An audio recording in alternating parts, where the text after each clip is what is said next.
Anis Mehmeti shënoi golin e radhës në Angli në ndeshjen Bristol City-Watford e vlefshme për një të 32-tat e finales së Kupës së Anglisë.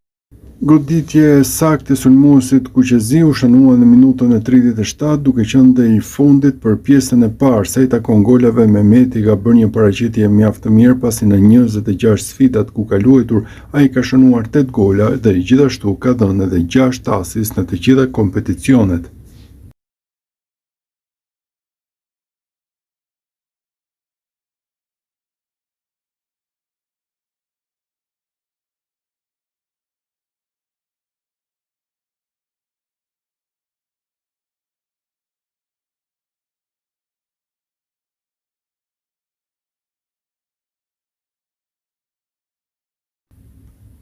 Anis Mehmeti i përfundon kontratat e Bristol City pas këtij sezoni, kështu nuk do të jetë çuditë se kartoni i tij shitet këtë muaj nëse rinovimi nuk vjen. Për situatën në fjalë ka folur trajneri Gerhard Struber. Ky fundit u pyet konkretisht për Zak Bühner, por gjithashtu përfshi dhe Mehmeti më pas në fjalën e tij. Mehmeti mbushi 25 vjeç dhe ofertat për të nuk mund të mungojnë, sipas tij është në dorën e klubit të Bristol Cityt që ta bind sulmuesin e kombëtares shqiptare. Du të them para së gjithashtë se jam vërtet shumë i kënaqur me të dy këta lojtarë. Zaki dhe Anisi kanë bërë një diferencë shumë të madhe në muajt e fundit sa u përket paraqitjeve dhe kanë qenë jashtëzakonisht të rëndësishëm për ne.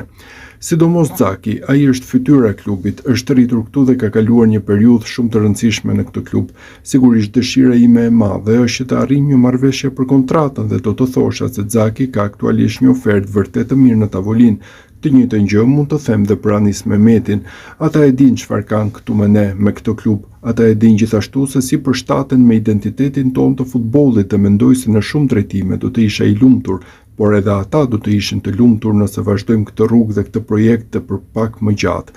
Në të njëjtën kohë futbolli është e pak biznes dhe sigurisht kur ke paraqitje si ato që kanë pasur në muajt e fundit, është krejt e qartë që klubet të tjera të trokasin në derë për Anisin apo për Zak Bühner. Shpresoj që ta ndjekin këtë rrugë me ta deri në sekondën e fundit këtu në verë, por jo gjithçka është në duart e mia apo në duart e klubit.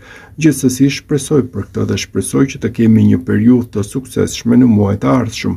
Sigurisht nga ana ime do të sjell gjithçka në tavolinë në fund për të nxitur djem të qëndrojnë këtu. Por në të njëjtën kohë për projektin këtu na duhet patjetër një kornizë më i gjerë që ata të thonë. Po, mund ta imagjinoj veten duke qëndruar këtu. Mendoj se stili i lojës u përshtatet shumë mirë këtyre djemve, por gjithashtu kontrata duhet të jetë në një nivel që është normal për tregun.